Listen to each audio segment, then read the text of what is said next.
Hello, folks. Welcome back to World War II TV, and this is an Ask Me Anything to accommodate people in different time zones, although it appears to be some of the regular British viewers are here anyway, but I'm hoping some of our viewers in Australia, New Zealand, perhaps the Philippines, other parts of that part of the world will be here, but I will take some questions, and this is the first of two shows today. The normal one in a few hours' time is the first in a series of Eastern Front specials, kind of panel discussions, really. They are based on a new book by Jeff Rutherford, and he is on himself tonight with Susan Grunwald talking about economics and ideology on Eastern Front. So watch that series. There's, I think it's 11 programs in the complete series. Anyway, so to get the ball rolling, I had a few questions come in advance for people who can't be viewing live, and one of them was, what are the areas of World War II or sectors or areas geographically that I would like to do more content on? Well, I have two immediate answers for you. One is Yugoslavia, or the former Yugoslavia.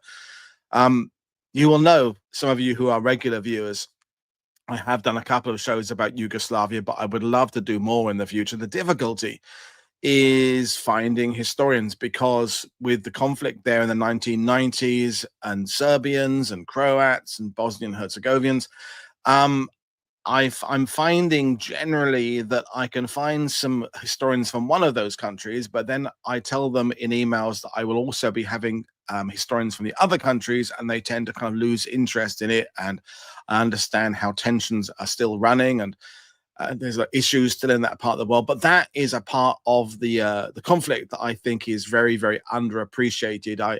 It's seen very much. If the Mediterranean is seen as a sideshow, then Yugoslavia is seen as a sideshow of the sideshow. But when you look at the number of German divisions that were in Yugoslavia, and the various offensives there by the partisans, I think it's an important front. Perhaps not as important as some other fronts, but definitely important. So I would love to do more content about that with people from that part of the world. It's not so much a problem of finding Western historians. I can find Americans and Brits to talk about that theater, but you know what I do here. I like to have people from the part of the world I'm talking about, and as yet it hasn't really got off the ground. Another area is Finland. I haven't done anything yet on the Winter War. I don't quite know why. It just sort of hasn't come up really. There's certain other countries, sort of Central Europe. We've done obviously some Romanian content, mostly thanks to Grant coming on and sharing his contacts. Not done much about Bulgaria. Hungary, haven't done much about Hungary particularly. The Sino-Japanese War, I really want to find more people from China, from Japan, ideally. Some of the other countries in that part of the world, Taiwan, Thailand.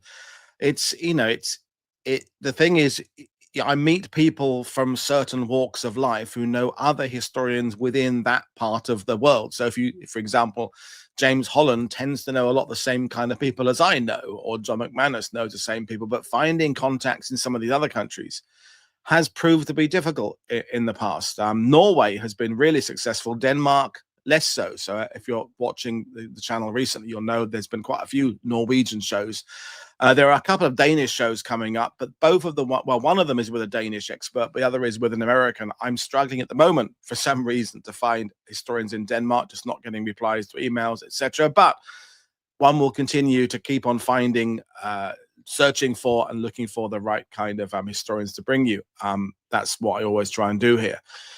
In the meantime, yes, Ian, I mean well, yes, theoretically, because there is some overlap. So some of the Norwegian historians could probably cover some of the operations, for example, in the English Channel and the North Sea, from a sort of Danish point of view. Obviously, the fighting in Narvik, there's going to be a couple of British historians coming on for that. Jane Gulliford-Lowes is going to come on and talk about the Lofoten Islands. Chris Sams, I've noticed, has done a couple of podcasts about the fighting in Narvik, so I might invite him on. And so there will be other non-Norwegian historians covering that part of the world. I've had some really nice emails and messages from Norwegians saying thank you very much for drawing attention to their role in World War II. So that's really nice. Stuart says, have James and Al persuaded me to come to We Have Ways? I didn't actually talk to them about We Have Ways. We were busy doing filming and stuff. The issue is, I can't go into too much details, but someone very close to me is undergoing treatment for cancer. Well, in fact, two people very close to me are undergoing treatment for cancer that will be going on in September. So I'm just not sure yet what's going on at that time of year. So I don't know. I may or may not go to We Have Ways. I will see when things get closer. Have I've done one day in the Falaise Gap, Kevin. I've got another day coming up in about 10 days time, a kind of a short afternoon private tour. And I've got my week-long World War II TV Normandy tour in October, which we have a couple of spaces on. Roderick just messaged me about that yesterday. He's interested in joining that with his wife. So I'm not doing much guiding at all this year. Just haven't. Have I heard of Wayne Robinson? I have heard of none of those three. Perhaps you could drop me a message via one of the websites and tell me who they are and what they've written about and why I might need to get them on. That sounds very good. D. Clifford, need to get Matthew Miller on. He's one over at the US Special Operations Command now, just had his study of the AIF's 18th Brigade published. Yeah, these are really great ideas. If you don't know how to get in touch with me, either go to my World War II TV website or my D-Day Historian website, and both of those websites have a contact me page, and you can email me. The problem with me putting my email address in the chat is that you can get spams and things like that. I have got a contact for the 761st Black Panther Battalion. It was going to do a show a couple of years ago, but that fell through for a reason that I cannot think of now. I thought I'd get some questions pertaining to the theatre in Australia. What are your thoughts on the IJN attack on Sydney Harbour? I've struggled to find a historian that's willing to comment on it, if it was a success or blunder on Australians' part. I don't know much about specifically the attack on Sydney Harbour. We had Tom Lewis on probably 3 or 4 years ago. He did talked about the bombing of Darwin and some of the northern parts of Australia. I believe he has written extensively about the Japanese raids on Australia. He might be someone I could approach again to come on and talk about that. I haven't, in fact, done much anything really about Australia's home front in World War II, which would be a really good subject to get into. We've done things like the Women's Land Army in the UK, done some of the air raid precautions with regards to V weapons, things like that. But I've not done anything about Australia from the home front, which is interesting. Oh, my phone has just started to ring. Stop it. Bloody phones. So that would be another aspect to go into. Have I heard of a good, reliable book about the roads and the Rhodes and the Dardanelles, both in the build-up to it? No, I haven't. I have not got any books myself on that part of it. The only kind of vaguely Greek island stuff I've got is sort of SOE kind of special operations related. I don't have anything about the fighting stuff. That's true. We did do one about the POW camps with Matt McLaughlin, the Japanese breakout from Kara. We did do that one, yes. And yes, Stuart, Australia's home front would be fascinating. And also not just the home front from the wartime point of view, but also the kind of integration point of view, because there was that American private who murdered a couple of prostitutes. I think it was Sydney, but it might have been Melbourne, and MacArthur had to get involved. So there were some various sort of Australian American military personnel situations there, like there were in the UK. That would be an aspect to deal with as well, because I mean, I don't know what the number is, but tens of thousands of Americans passed to Australia and New Zealand, which had all sorts of effects on the rationing and movement and passes and cultural differences, things like that. So they would be really good subjects to cover, the US Marines and New Zealand. So I didn't necessarily plan this Ask Me Anything to be like a giving me ideas for shows, but if it turns into that, then fine. That would be a really good thing. So if you're watching this from that part of the world and you know historians who would be interested in talking about a different aspect of it, we did one with Dr. Jean Peters a few years ago about Durban in South Africa and all the problems well, not problems, but situations that occurred there with all those troops coming through from Australia and West Africa and East Africa. And Durban, I remember from her presentation, was something like the fifth or sixth most the busiest port in World War II. So basically everybody who passed the coast, the eastern coast of Africa, ended up kind of stopping in Durban. There were all sorts of issues with how they had to deal with different peoples of different color, things like that, because Indian troops are going through and Maori troops are coming through from New Zealand. So did they treat them the same as they would treat the African black people, that kind of thing? That was an interesting show. So yeah, that's an interesting thing. Now, I just had a discussion about the pre-war subjects, and this is something I've grappled with, because we're coming up to the 80th anniversary of the end of World War II. Well, we've done VE Day, VJ Day is coming up, so I'm not really sure how much of for example, things like the war crimes trials I will cover on the channel, because there's certain things that are absolutely just sort of a continuation of the World War II situation, like the occupation of Berlin. Steve Clay is going to come on and talk about the First Division, US First Division occupying Germany.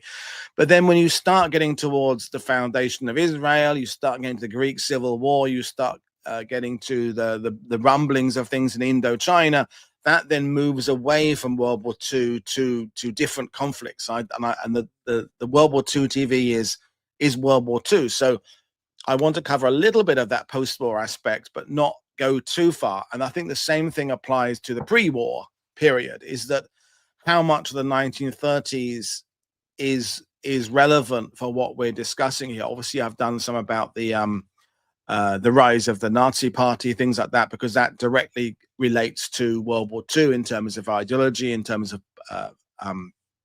the aims of the Nazi Party. But exactly how much of things going on in Austria, Hungary, Czechoslovakia, I don't know. I mean, I'm open to ideas, really.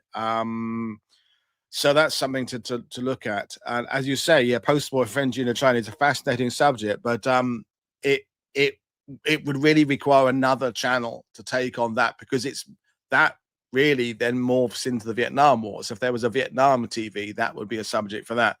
So, Veronica asked, is there any specific topic about Yugoslav history? Not really. I mean, well, yes. I mean, it's the fighting, the actual campaigns, Tito, the various factions, Chetniks, the five offensives, Neretva, all those kind of things there. So the actual fighting. There are the British and American written books penned by people who had OSS, SOE connections, who kind of either ignored the politics of the area at the time, or they were fighting with a particular aspect, with a particular view. So they are pro Tito, they are pro another faction. And I've got a sort of section of books myself about the Yugoslavian area, and really kind of summing it up, there are no completely goodies, as there are no completely baddies, because the atrocities and the reprisals and the massacres and the persecutions kind of were all the way around. Obviously, some peoples and factions were worse than others, but up until even in 1945, there are still all sorts of murders going on, and the various populations of the various countries, Muslims and Christians and so on and so forth. So that aspect for me, it requires someone or peoples to come at it from different points of view. So I'm more than happy to have a Croat historian put across the Croat point of view, and a Serbian historian put across the Serbian point of view. And as you say, the Chetniks, Stuart, it gets very complicated, because there are lots of Allied pilots who are rescued by Chetniks, and there are also aspects of Chetnik history that are not so glowing. And so it's a big old can of worms, Yugoslavian World War II, which is why I want to cover it. But as I say, I think the problem with historians is that they don't necessarily want to come on and be part of something where I try and give everybody's opinion, because that would be the ultimate goal, would be to present the Yugoslavian campaign from different points of view.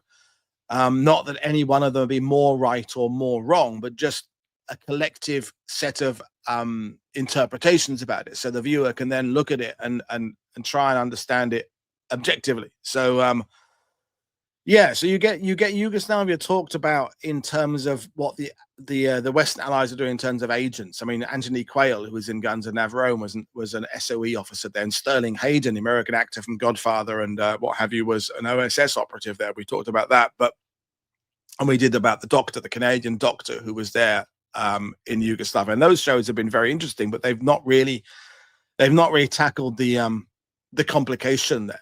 And having visited, I haven't extensively visited there, but I've been to Croatia, I've been to Bosnia Herzegovina, and seeing cemeteries from World War II and how they're sort of ignored, and who was fighting whom, for whom, against whom. It gets very complicated, but that is definitely an area I'd like to do more programming about. And essentially, while I'm on that subject, when I get to the end of the 80th anniversary periods, so into 2026, I will go back to, not go back completely, but we'll do sets of shows based more on themes. So I will go back to more kind of infantry week, where we might be looking at, I don't know, the invasion of Poland in 1939 on Monday, then we might be looking at Australian infantry in Bougainville in 1944 on the Tuesday. So the theme is consistent, so tanks or infantry or home front, but it jumps around years and theaters. And this year I haven't tackled as many of the 80th anniversaries as I wanted to. I mean, we did the Crossing of the Rhine series, we did the liberation of the POW camps, we did some of the Ardennes content the year before, Hurtgen Forest, but there's other anniversaries that pass me by. I didn't really do much about Iwo Jima this year. Okinawa didn't do very much about. We have done a little bit about the atomic bombs and Hiroshima and the end of the war. So another vote for Matt Miller. So from Ernest there, an excellent suggestion. Also Adam Wakening, he's an expert on South SWPA war crimes trials. So yeah, please drop me those messages, and I will get some emails out. I've got plenty of gaps in my diary when we get to sort of September, October. July is sorted. August is more or less sorted. So yeah, I'll go back to thinking about those kind of things later on. So have I done anything on the weather forecasting? No, I haven't specifically, although it has come up here and there. I did at one point 3 or 4 years ago do an email to the Met Office about finding someone who come on and do a talk about weather in World War II. And if I recall correctly, they were going to come back to me with someone, and they did. And then I have dropped the ball on that. But the weather forecasting would be really interesting to do, especially because Pressure, the film with Brendan Fraser as Eisenhower and Andrew Scott as Group Captain Stagg, is out sometime this year, I think. There we go. So any update on World War I TV? I have had a meeting, Ian, with a couple of people from a group that I won't name yet about a possible merger, coming together, co-hosting type thing with regards to pushing World War I TV forward. No particular conclusion, definitive thing out of that. It remains in hibernation. I don't want it to go away. I definitely don't have the time to continue with it fully like I am with this, which is why it's sitting in hibernation. So there we go. The best and worst war movies. So Abraham, one of the things when I started this which is 5 years ago now. I was doing a bit more movie stuff back in the first couple, because I'm a massive Great War movie fan. I watched two last night. I watched The Purple Plane, 1954, Gregory Peck, about mosquito pilot out in Burma. The special effects and models were terrible. I hadn't seen the film for a few years. I enjoyed that. And then I watched The North Star, 1943, a pro-Soviet Union American propaganda piece with Walter Houston, Dana Andrews, Anne Baxter, Farley Granger. It was a film that was banned in the 1950s for promoting communism, but it's been re-released. Samuel Goldstein directed it, and I watched that last night. Anyway, I'm going down a rabbit hole there, but the one of the things I was doing, as I said, was talking about films, but I kind of moved away from talking about films because Fighting on Film, the fantastic podcast with Robbie and Matthew, started up, and as they're going down the war movie route, and there's the other podcast and YouTube channel with Robert what's his name wrote the book about Dudley Clark, Robert. It'll come to me later on. He co-hosts a podcast about war films that's very good. So I kind of moved away from war films because other people were doing it. But yeah, I could easily go back to doing some more things about war films because I love war films, and we'll see. Yeah, I'll think about doing something about war films, best and worst. I'll maybe try and tie up with some of the anniversaries. So look at war films that cover the end of the war or the war crimes trials. That's a good idea. I will think about that. You watched Overlord. I struggle with Overlord. It's trying. I mean, the footage from the IWM is really, really fantastic in that, and I think that was really one of the ideas behind the creation of that film. Is they wanted to kind of offer the fantastic footage to a new audience. So 1970s would have been kids and grandkids of the World War II veterans. So they cobbled together a story that then they could then include the wartime footage among the story. But it's the modern story. It's trying too hard to be clever and saying something, and I think it struggles a bit. A lack of budget as well. But yeah, and the lead actor, who didn't do much else, is not very good. Is there any good documentary about the Aussie General Moorehead? I've no idea. I don't know. I've not read anything about that or seen anything about that. There may well be. We'll see. If you're talking about the longest stay, yeah, the character arcs were clunky. If that's what we're talking about still. Berlin correspondent. That's is that Dana Andrews as well? I think that might be. Or is that Robert Ryan? Really. Merle Oberon is that one in that one, isn't she? I think. I know my films, but I'm not sure about that one. But yeah. So it's not so much that keeping World War II factual is that I think World War II allows me to cover war films, and I think war films are an avenue and for people to get interested in history. It's just that, you know, there's only so many days in a week, and sometimes the projects I do work on end up kind of overtaking things a bit, like the Norway project. So Janet Oakley helped with that. So Janet Oakley did a show about the tragedy beginning with T in Norway, murders, reprisals against the local population, Tearsgad or something like that. And she writes historical fiction, and she put me in touch with Fuda and a couple other historians, but they've now all put me in touch with other historians. So and Fuda wants to come back, and well, not wants to come back, will be coming back. He's offered 2 more shows. He did the one, the first one we did about Operation Reaper, and he's coming back to do the Tirpitz, however you want to say it, the midget submarines. He's doing that, and he's also going to do another one about sort of resistance operations in the middle of Norway in the middle of the war.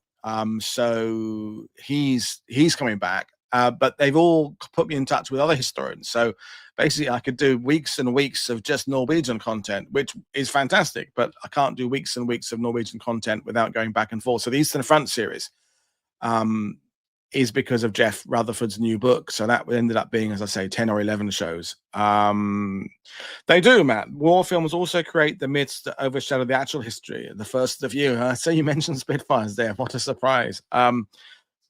They create myths. I don't think they're exclusively to blame for creating myths. I think newspapers, collective public opinion, and some books are also. But yes, you're right. Movies do absolutely have an impact on how the historiography of understanding World War II. Yeah, it is Dana Andrews. Have we covered the Berlin airlift? See, again, Gordy, is that the war, or is that post-war? I mean, by the time you get to 1947, 48, is that still World War II? So no, I haven't covered the Berlin airlift. I think I would like to cover at some point Operation Manna, which is the dropping of supplies to the Dutch civilians, because that was 44, 45. That absolutely ties in with World War II, but I'm not sure whether the Berlin airlift does. These are the debates I have. I mean, one of the things about this being just me on this channel, hello to everybody in New Zealand and Australia, by the way, is that I don't have to put the questions to a committee. It's just me. I will think about it myself. I will lie in bed, or overnight I'll postulate ideas. So I don't have to go to a committee and say, I'm thinking of doing this. I don't have to go to shareholders because it is just me. So when I when I do make a decision, it's easy to yeah, that could lead to the werewolf resistance. So yeah, I mean, I'm currently deciding how much of that 1945, 46 stuff I want to include. And I think probably the end of it will be more of like an arbitrary decision. I don't know that I will say, well, my cutoff will be this particular date. It'll be whether I think it's worth doing. I definitely want to cover a bit more about displacement camps, movement of refugees, the feeding of refugees, because I think that definitely kind of continues what we were talking about with the liberation of the concentration camps. I think that's a subject that continues that. Then you could argue that the Berlin airlift continues the project generally. So I don't know. I will just make a decision, and when I make a decision, I'll make a decision. I don't know that I ever reached out to James Illing about artillery tactics, but that is a good one. Again, I will try and go through these comments later on, make some notes again about some more people, and get some more ideas. Sometimes I do reach out to people that suggested, and they either don't reply, or they're not interested in working with me, or we can't agree on sets of dates or something. So excuse me, burp there. I have a high success rate of contacting people and people agreeing to be on the channel, but it's not 100%. Some people don't want to appear or whatever. Krista is an interesting one. So he was lined up to do a show, then he didn't feel like doing it, and his issue, as I last spoke to him, was he didn't really like the idea of it being a live thing, which I understand if you're doing something in your second language, but I really, really like the fact that these shows are live. So I could or should recontact Krista. So I mentioned Jason D. Mark earlier. Jason is someone I've been in contact with for a long time. He's basically very, very shy, doesn't really like appearing and talking about stuff. He likes writing about it. I will try and remind him that he's welcome whenever he wants to. So there we are. That's sort of some of the things about what we're going to do in the future. Another question I had earlier, it was about the Far East.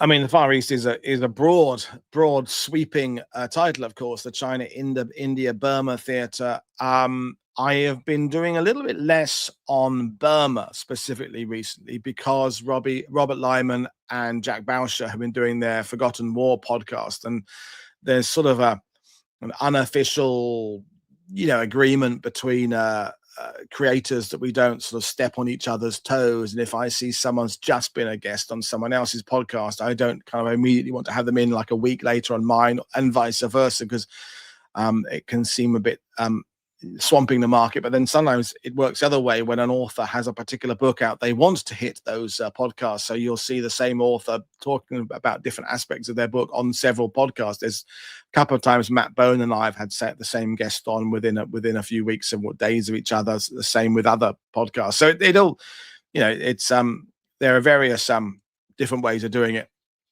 Bill's right. There's a good book about the Royal Australian Navy in World War II called The Scrap Iron Flotilla, which will be, he's the author of that book with us. Is he someone who would maybe appear on a podcast? That'd be quite good. There's lots of people who have real connections, and this is one of the reasons I wanted to do this Ask Me Anything with more people from Australia and New Zealand, to kind of get what you are enjoying about the channel, because a lot of the people a lot of the shows you watch, you're not watching them live because of the time difference, hence why I did this. So you're saying he would, that author. So, well, yeah. So I'm going to expect a flurry of emails from the viewers about these contacts you put up. Maybe I can already start thinking about an Australia, New Zealand a week or two, maybe September, maybe October. That would be kind of cool. We'll see there. Another question I got is about favorite places I visited. I think I've talked about this before, but the last couple of years I've done quite a few battlefields that I've been wanting to go to for a long time. Not just battlefields, places connected to World War II. So, the last couple of years I've done Prague, Budapest, Colditz, Stalag Luft 3, various places like that. Malta I did a few years ago. So I'm gradually ticking off places for my want to go to list. Obviously, the Eastern Front, as I've done more content about that, is something I'd like to go now. Prit Butar, who was on a few days ago, he takes tours to places like Latvia, Lithuania. Obviously, Russia itself is a bit more problematic right now. Have I read the book Ambon by Roger Maynard? No, I haven't read that book. So, Eastern Front, some parts of the Eastern Front are hard to get to right now with what's going on Ukraine-wise, but there are other parts of the Eastern Front that are worth getting to. So that we'll see.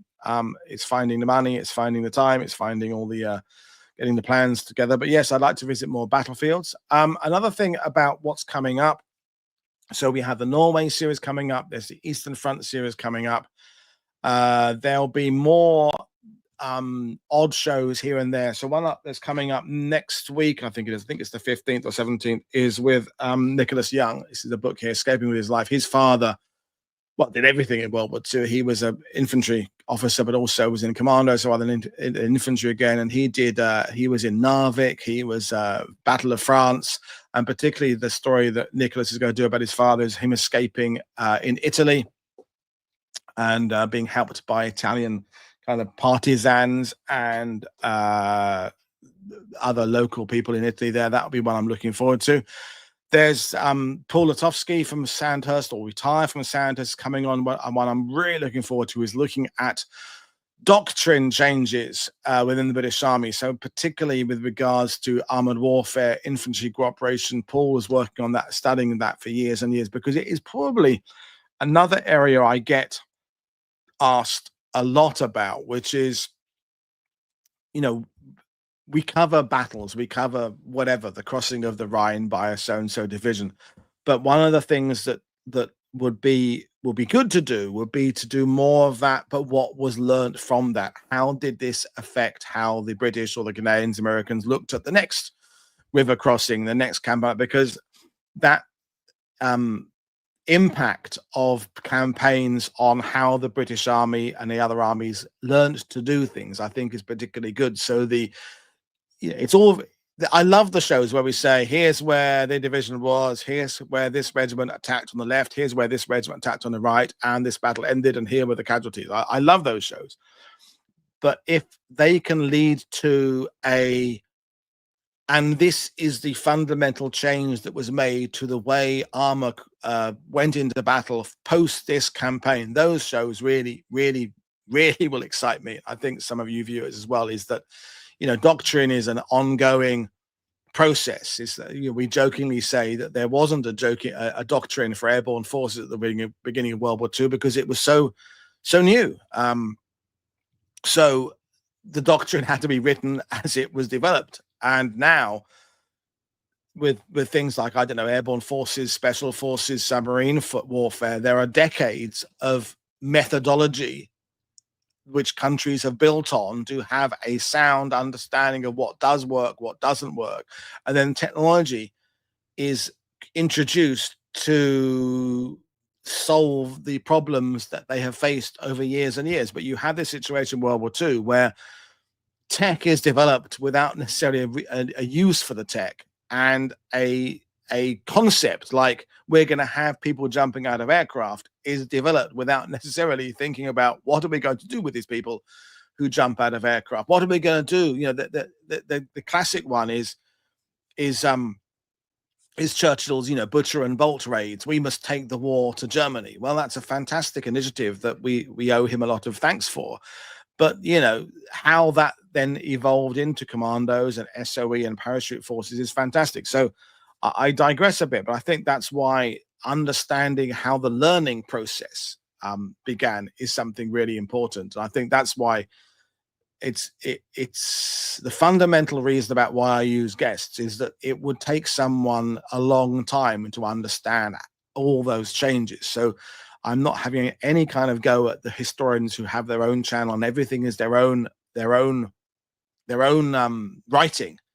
Is that I couldn't possibly have enough hours in a day to discuss and to study all the aspects of the subjects I bring to you. So I do the hosting and I bring on the guest who's done that work, who's done that 30 years of studying. How does this change here, affect this there, and do all that kind of stuff there. So there's more of that coming up. We're getting more suggestions coming. Greg Followill's book on Operation Kingfisher, the cancelled rescue mission to rescue POWs who died in a Sandakan death march in 45 is interesting. Sandakan is something I haven't actually covered yet. There's the book by Paul Ham, and when I had Paul Ham come on and talk about Hiroshima and the bombing, dropping the bombs, I knew him from his book on Sandakan. He said, I don't have any interest in talking about Sandakan anymore because the 10 years I spent on that project was a terribly sad part of his career because it was just distressing and doesn't really want to revisit it, which I can completely understand. So Sandakan is something. There's Lynn Watson name that did the book about Operation Jaywick. She did a book on Sandakan as well. Is it Lynn? I can have back her on again. We'll see. So let me go. There was a couple of questions coming. Will I be revisiting any of your older subjects with some of the same guests? Yeah, quite. We've already sort of done that. We've already had guests who've been on over several years whose opinions about certain subjects have evolved within that time frame. I'm thinking someone like Kevin Hemel about Patton. What he might have said about Patton 5 years ago might be different now, having completed his trilogy of study of Patton. So I think, yes, absolutely, there'll be some subjects we will revisit with new understandings. David O'Keefe, for example, has uncovered more archives about the Dieppe raid since he wrote One Day in August. So those kind of guests, there's always a value of having those people back to share their latest opinions. Fergal Keen, I see. That's another series of shows I have written down is about Ireland in World War II, and there'll be some myth debunking there about the German U-boats using Irish ports and people in Dublin leaving their lights on so that the German Luftwaffe and all that kind of bullshit. We can cover that stuff, but about the volunteers in the British Army, that Ireland will be a very well. I had a list of contacts and things like that. When will there be a panel of guests like Pritt, Stahl, Philip Blood on the same show? Well, the immediate problem with that will be time zones because David Stahl is in Australia, Philip Blood is in Aachen, Pritt is in Edinburgh or Scotland. So getting those people together, it can present a hurdle. Someone will have to do it at a stupid time of day. There are also I'm specifically talking about those historians, but some historians don't necessarily want to be on with other historians. They are people they don't maybe appreciate or don't. So sometimes they won't want to be on with each other. I'm not saying that applies to those three, but panel discussions are inherently difficult to organize because you have to get the day worked out, you have to get the time worked out. And the ones I do with the Canadians, Mike Bechtold, Arthur and David, they work out quite well because they're all in the same time zone. And they've now got into this little swing of doing shows with each other, so they know which bits they cover. But yeah, I've had some various panel discussions that just didn't get off the ground. Well, I wanted to have one with the American who wrote the books about the Eastern Front, another David Glantz. But David Glantz is pretty elderly. His wife is got all sorts of issues. He's basically a full-time carer. Lynette Silver, that's who I met. Meant Michael. Yeah.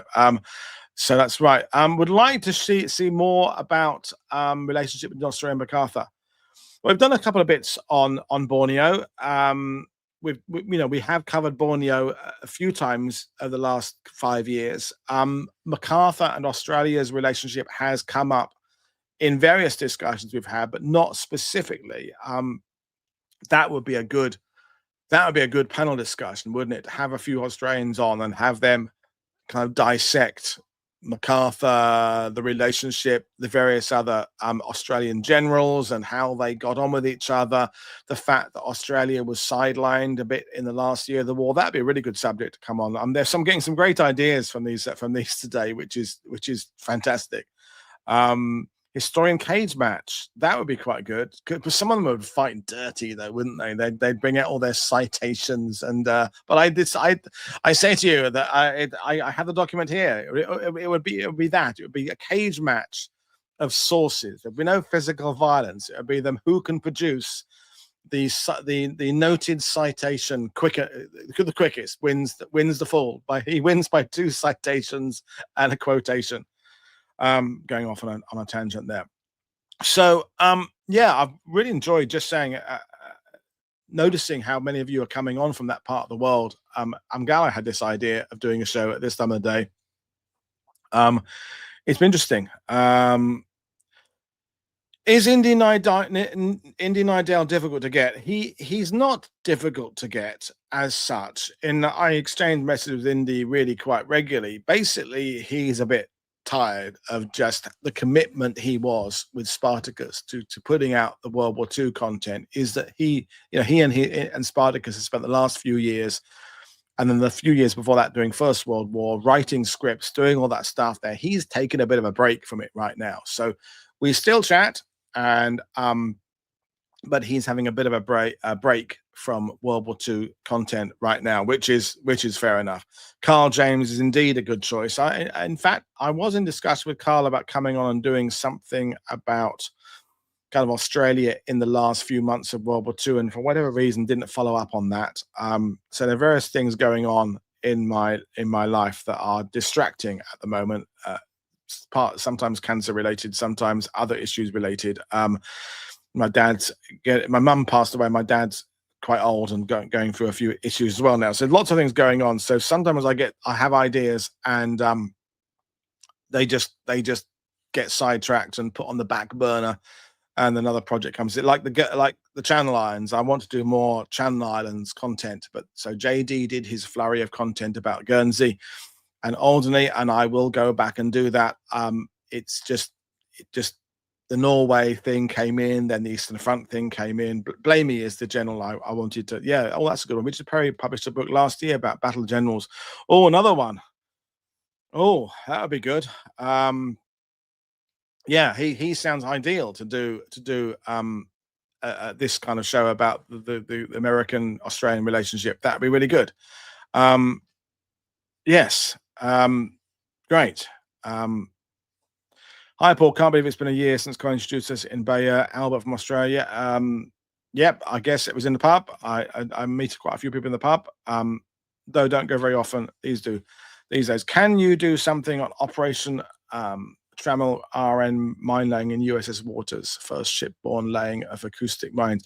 It's all about if you know someone who can talk about that. This is a good time to mention.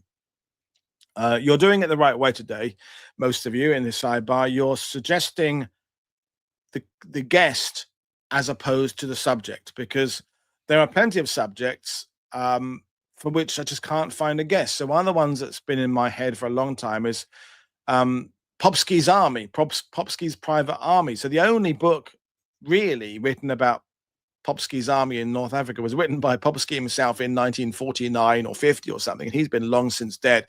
And it's a subject that hasn't really been revisited in 7 decades. But if someone was out there who had done a book about Popsky's private army, of course I would welcome that person on. But there's an example of a subject that's a great subject. But if someone hasn't written a book about it or studied it recently, I can't really cover it because I'd need that person to have that expertise. So with regards to mine laying, if you know someone who knows about mine laying in Soviet waters, by all means put me in contact with them, and I can have them on if they want to be on. The Channel Islands content was great, yeah, and we'll be doing more of it. I've just got to get round to scheduling it and planning it and getting in touch with the people there. The other thing about the people I spoke to in the Channel Islands, in Alderney and Guernsey, is that it's now the summer. So they are very, very busy with their museums, with their projects, because it's a time of day. They have all the tour groups going and things like that. So the Channel Islands, it might be better to kind of have that in the winter when the people I've made contact with there are more likely to be a bit available because tourism drops off. So that will go back and be a subject I visit later on.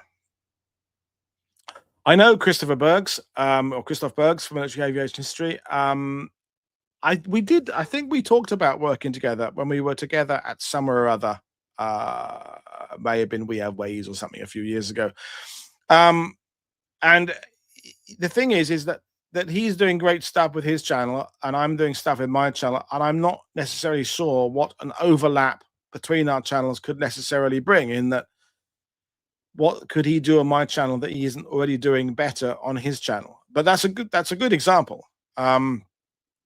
if you in a sense. Colin Partridge is I met him when I were there. We were doing stuff with him there, and he guided us around parts of Alderney, and he is on my list of people to speak to if he wants to. So yes, I did meet him, and he particularly showed us the bits with regards to the internment camps, the work camps that would be really good. So yes, he's on my list. Will you be doing a dedicated show about the Bloody Gulch on the ground, walk in the fields? I've just done it a bit. I took Al Murray and James Holland there last week for their walk in the ground. So we are covering Bloody Gulch to some level of detail. Watch their channel. Watch Walk in the Ground, World War II headquarters. I took them to where F Company were. I took them to where E Company were. Fairly short videos, but that is something we'll be covering. But in terms of me doing it myself, yeah, I don't, as you know, I'm not really doing those outside things anymore. I don't particularly enjoy it when I'm doing. I enjoy it when I'm someone else's guest. So if I'm out there doing stuff with James Nowell or with JD from Mr. Underground, I enjoy going out with them.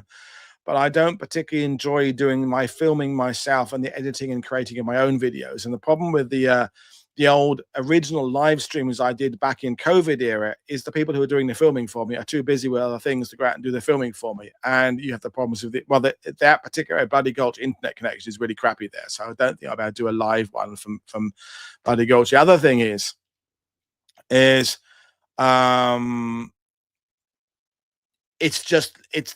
no place in Bloody Gulch where you can kind of stand and do like a sweeping overview showing and like a viewing platform. It is just hedgerows, which to some extent as a live format wouldn't necessarily work because it just, and this in this hedgerow, what you'd need is to do, is to do some kind of presentation with maps and overlays, things like that. But I could do, maybe in the future. And then there's Bloody Gully as well. There's a Bloody Gully. There's at least two Bloody Gulches, depending on whose point of view there is. And there are other aspects of it that aren't. There's Hill 30, which kind of merges into the side of Bloody Gulch. I was talking to Neil a few weeks ago about doing some more stuff. And he was going to come back to me with a date, and that was a few weeks ago. I haven't revisited that, but Neil is absolutely on my list as someone who's going to do some stuff. Yeah, so that watch this space. He will be on at some point. Yeah. What other questions are? Can you wear a day sack at night? Yes, thanks, Gareth. Yeah, Royal Tank Regiment humor. Morning, Gareth. Steve Darlow could indeed be someone to recontact. Yeah, I follow him on Facebook. I see what books coming out. It's a good point to say that just because someone hasn't been on my channel after a year or two doesn't mean they've dropped off my radar, or I no longer like them, or I no longer like the work they're doing, etc., etc. It just means they haven't been approached by me because of other stuff going on. I mean, as I say again and again and again, the single most common question I get is, but surely you're running out of content, but surely you can't have ideas. My list of ideas just grows exponentially week in, week out. And that's without even going back to people and contacting them a second, a third, and a fourth time. So there's a lot going on in my private life as well right now. So this week, for example, I'm doing 2 shows today. Then there's shows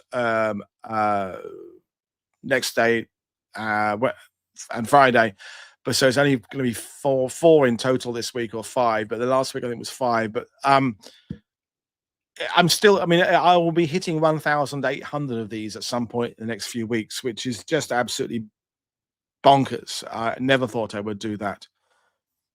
Is it possible to do a Bloody Gulch tour with you?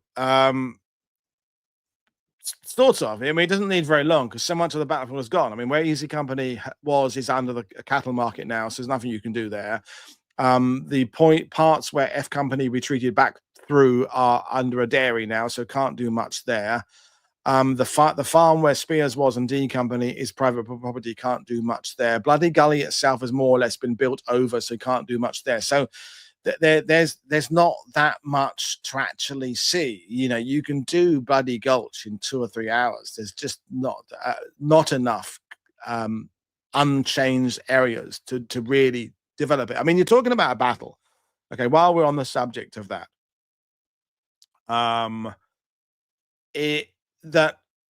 it's a huge part of episode 3 of Band of Brothers. You know, Blythe and Winters and who else gets wounded there? Is it Randleman gets wounded or Malarkey gets wounded and Mortons and stuff like that? But you're talking about, for Second Armored, for example, I've got the official Second Armored history came out for the veterans. It's like that thick.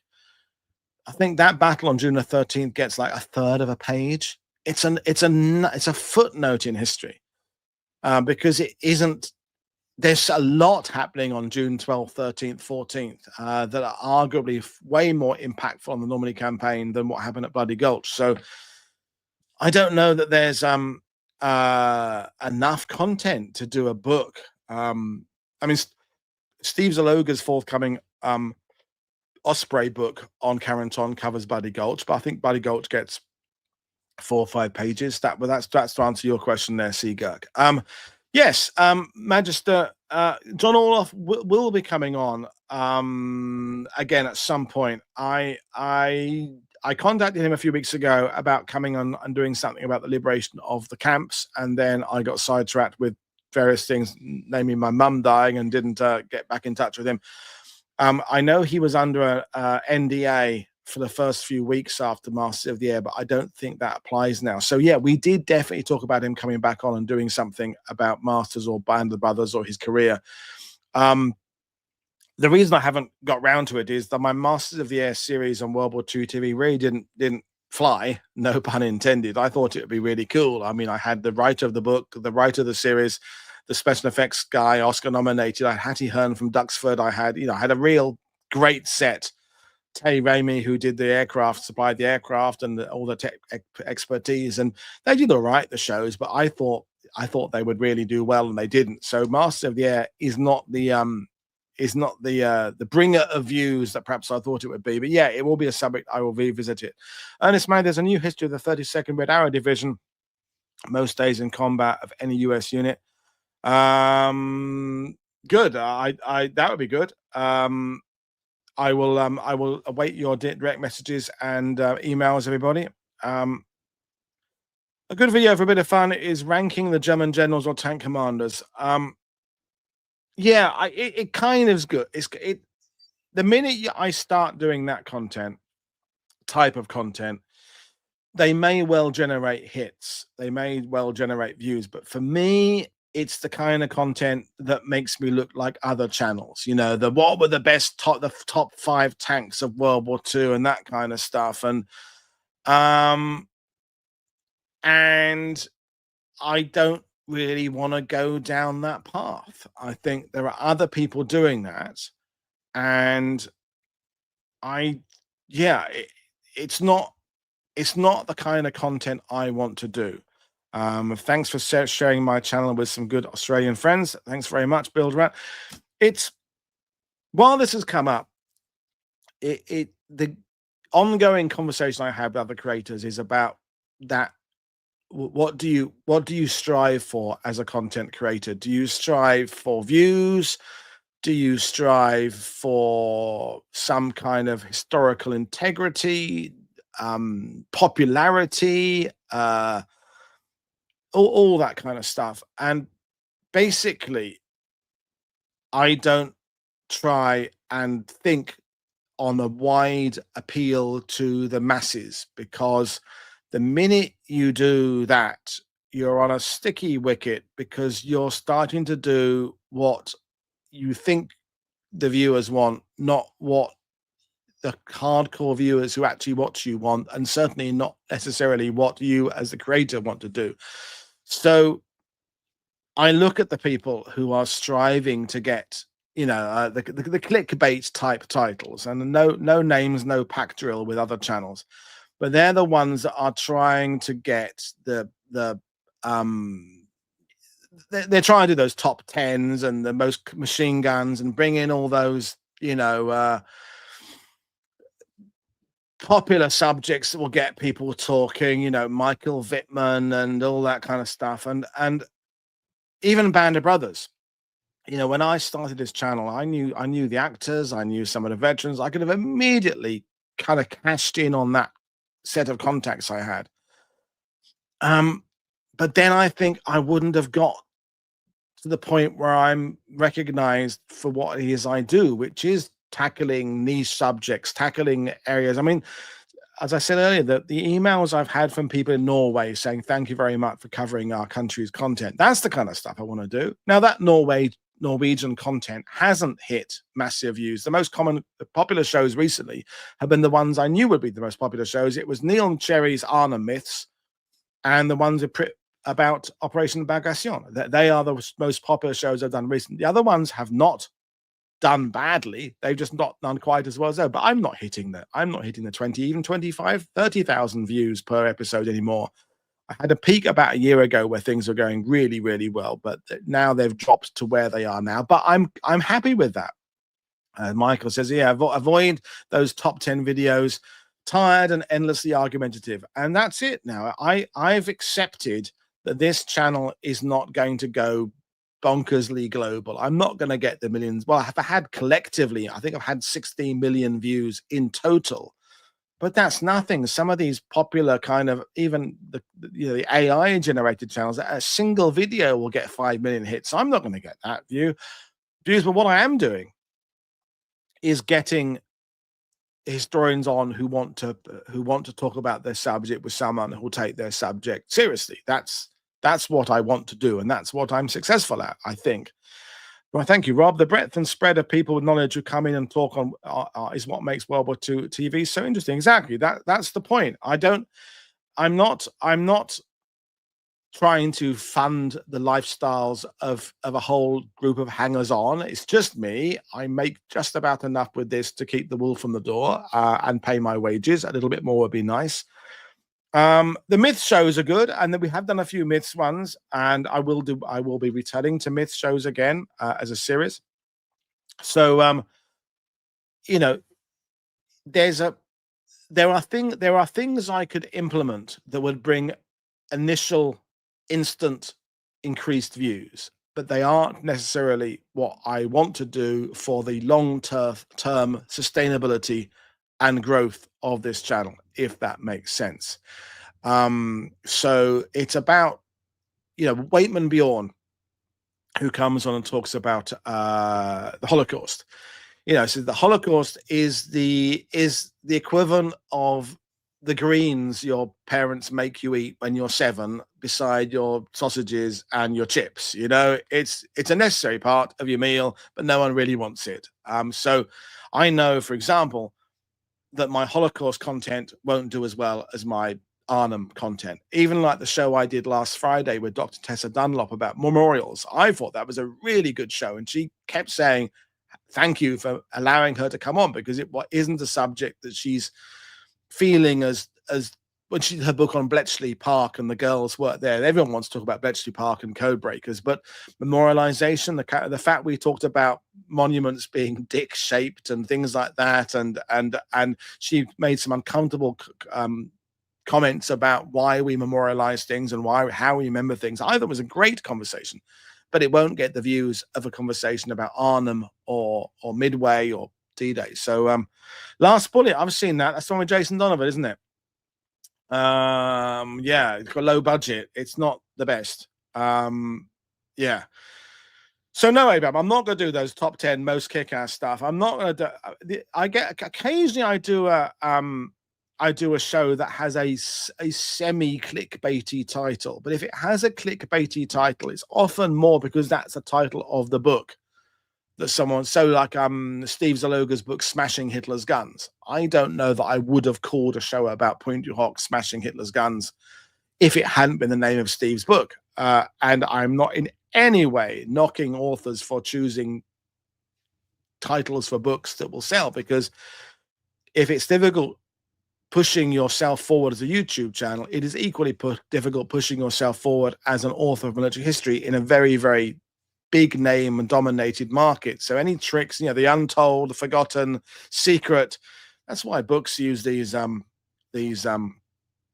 names, because they draw attention. It's don't blame us, blame the providers. It's why that kind of advertising works. We as human beings fall for the tricks that advertisers use on us. It's our fault for falling for them. We fall for the bright colors. We fall for the big text. We think we don't, but we fall for untold and forgotten. We are drawn by those kind of names, the untold story of the so-and-so. We do that. So that's why they use it. If we didn't fall for that, they wouldn't use those names. So you can blame the publishers as much as you like, but it's our bloody fault for following those trends. Anyway, so yeah, as you're saying there, the publishers often come up with names of books. So there we are. Thank you. I thought the Memorial show was good as well. And as I said, when we move into beyond the anniversary series, those are the kind of thematics conversations I want to have more shows about, where we just discuss how is something remembered, and how those sort of not trying to make a conclusion type shows, but just got a broad sweeping discussions where you get a group of people in and have a conversation. Can I see a scope for another Spike Milligan episode? Absolutely, Ian. It would have to be from what angle, but yeah, absolutely. I still think Spike Milligan. I had this discussion with my second stepdaughter and Mag a couple of days ago about, and some friends, the dinner party guests. Who would you have at a dinner party, alive or dead? And among the people, I went through various accommodations, people to be my guests. And if you want to know who they are, Nye Bevan, the Welsh politician, part of Attlee's cabinet, was one of them. Spike Milligan was one of them. Joe Strummer from The Clash. Audrey Hepburn was one of the ones I thought about. I had various people that came through my mind to have at a dinner party. But Spike Milligan was absolutely there as a possibility of someone I would do. There we go. Thank you. The Memorial show was bloody brilliant. It was really brilliant. I thought so. Yeah. So I'll think about some more Spike Milligan content. Yeah, I saw Michael's got a new book out. I will definitely approach Michael. I like talking to him. His new book is on. Remind me what it's on. I saw it. It flashed by on Facebook a couple of days ago. He did Coast Watchers. It's not. He's done Milne Bay. What was it? His last book was on. But yeah, I'll definitely approach him. I'd already written a note about that. So I will do that. I just found the question there. I just saw it. Bear with me. I just saw a question there. How many actors from the UK were involved in World War II? That's a really good one. There's loads of them. So Alec Guinness was in the Royal Navy, I think. Kenneth Moore was in the Royal Navy. David Niven was famously a commando, part of Phantom GHQ Liaison Regiment. There were loads. Percy Herbert, the character actor, was a prisoner of the Japanese out in the Far East. I mean, loads and loads of them. Dirk Bogarde was in the Royal Air Force. Lots of them. I can't think of any off the top of my head now. There was another question I just saw, but I can't find it now.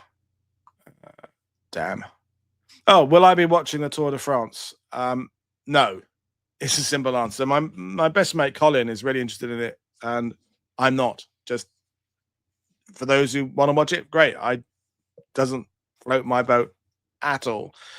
I couldn't name any of the racers. I just no, doesn't interest me. Charles McDonald Fraser will be another interesting person for a discussion. Yeah, Richard Todd, of course, Gordy. Yeah, absolutely. Yeah. So I will bring things to an end fairly soonish because I've got things to do today. I'm so pleased that so many of you from Australia and New Zealand have joined the chat today. It gives me an opportunity to kind of convey some ideas to you and explain what's going on. Yes. Some notable ones who don't. Pen and Sword, for example. Every time I've tried to make contact with Pen and Sword, nothing ever happens. Don't know why. But yes, Osprey are good. Casemate, various others. The agents will contact me and say, here's all the books we have coming out this year. Then we will she will approach, or they will approach, who wants to be part of World War II TV, and we'll gradually systematically get through to having them on, and then they send me the books, etc. So yeah, there are some who absolutely are regularly in contact with me. And it's I don't ever want to feel that I'm just becoming like a book show where I'm just only doing the books that are coming out that week, although sometimes I do that. It's more about, okay, I have it in my mind that there's this person that's got, so for example, I haven't scheduled it yet, but Tim Brady is coming on. I think it's going to be the 16th, maybe the 24th, talking about the Denmark and the saving of Denmark's Jews and the fleet of ships. So that was a book I was sent by the agent. So I thought, okay, so I can make sure I tie in that show with my Norway and Denmark series. So yes, the book will be promoted by the show, but the show is also part of a series that I was planning anyway, if that makes sense. We have had a couple of shows about the British Pacific Fleet with Jamie, I'm forgetting his second name now, the Australian. It was a few years, probably in the first year, 2020. Another subject worth going back into later on. Have you done a show on dogs of war? We have done shows about animals at war. There's a playlist on World War II called Animals at War. We looked at mules, we looked at dogs, we looked at war dogs in the USA. We looked at various aspects of animals in World War II. So yes, you're talking about Glenn, of course, the dog, Emile Corteil, or Jack. His nickname was the handler, and they're buried in Ronville. Yes, so I'm very familiar with that story. I'm not sure there's enough for a entire show on dogs in the ETO, but yeah, we have done shows about animals in World War II. Richard Todd was in Doctor Who. I forgot he was in Doctor Who. He was in Doctor Who. Yeah, yes. POW experience in the UK. That's another good idea for a subject. Germans and Italians, POWs in the UK. There was a book that was on my radar for that. And again, it's probably on my list somewhere. I haven't consulted my list of ideas for a while because I've been busy doing stuff for what we have got scheduled. But there we are.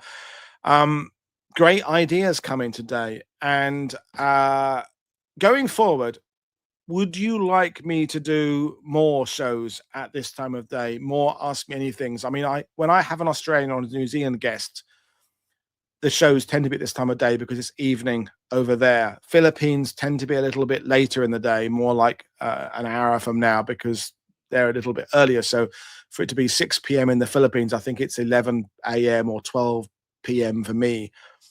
So that's a yes for this time of day.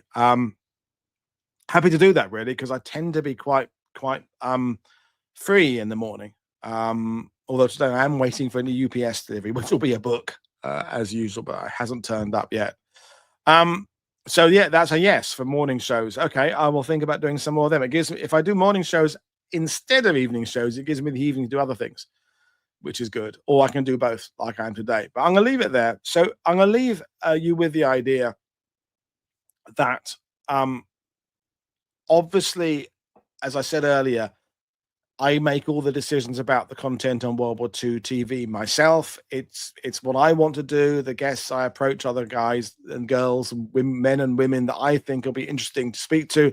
But that doesn't mean that I don't value your feedback and your ideas and your suggestions. But as I say, for suggestions, try and think about suggesting the guest rather than the subject, because as I said earlier, there are subjects for which I can't find a guest.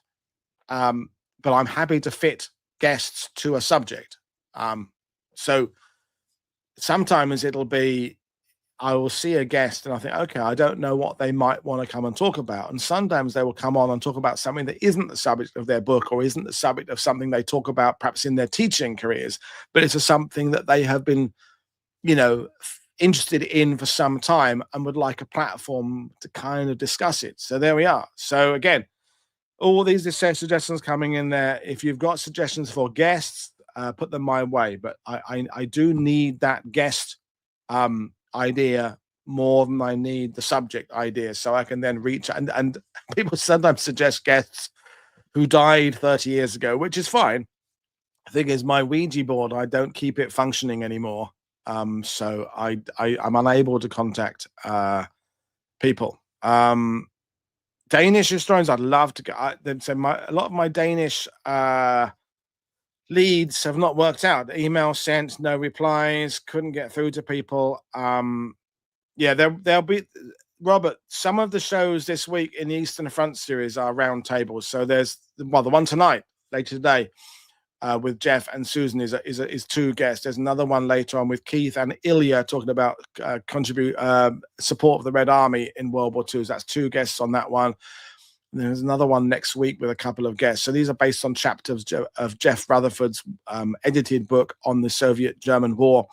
So panel discussions are always something that I like to do. They always involve a little bit more planning because I have to get people's schedules to work out. So there we are. Well, there's suggestions coming in left, right, and center, which is fantastic. So there we are. I will leave things with you now. I will see you all in whatever that is, 8 hours time or 9 hours time for the first of this Eastern Front series. In the meantime, don't forget to click like and subscribe. If you are not a channel subscriber, why not? If you are a subscriber but not have become a channel member yet, that also helps me out. But the best way you can support me is becoming a patron via Patreon. And you can do that from a few dollars, euros, a few pounds a month, or up to more if you want to. And it helps me find the time to do this. So because I'm not anymore a full-time guide, because I don't have the time. So there we are. I will see you all again in a few hours time. This is Paul Woodadge for World War II TV in saying enjoy the rest of your day. Until later. Cheers. Bye.